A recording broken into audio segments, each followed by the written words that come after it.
And we can now return to our breaking news story this hour concerning the reported attack of Israeli jets striking an airbase in Syria, the airbase near Latakia. And now I can talk to Paula Sleer, who joins us now live with the details. Tell us more about what you know about what's happened, Paula.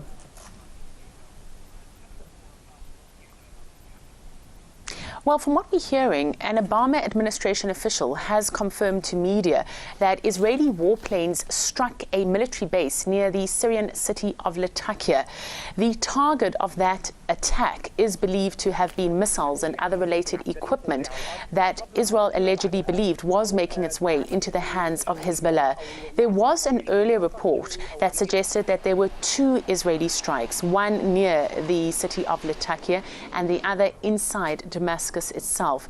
As of yet, there's been no comment from the Israeli government, but what we do understand from the reports that we are receiving is that the purpose of these strikes was really to completely destroy missile shipments. Now, there have been 5 previous incidents in which Israel is believed to have struck inside Syria, the first one being in January this year. In all of those instances, the reason given was for an Israeli fear that weapons were making their way into the hands of Hezbollah. But many critics say that really this was just an excuse for a blatant, direct Israeli attack inside Syrian territory.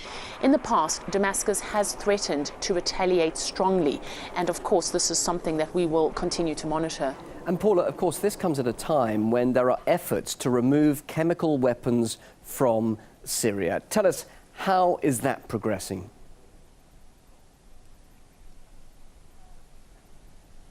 Well, yes, all of this is happening while the Syrian government itself is very much focused on destroying its chemical weapon stockpiles.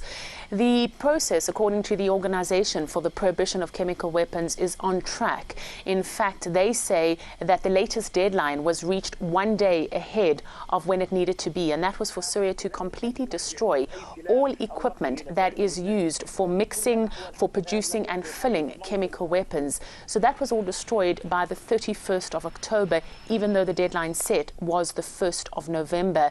At the same time, the foreign inspectors who've been in Syria for several weeks now have visited 21 out of 23 chemical weapons stockpile sites. Now, they were unable to reach 2 because of fighting near those areas, and also because of a lack of commitment by the rebels to ensure the safety of these foreign inspectors.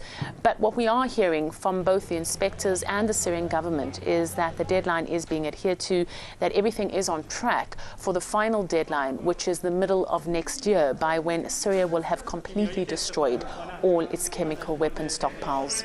RT's Paula Sleer, thanks very much indeed for that live update.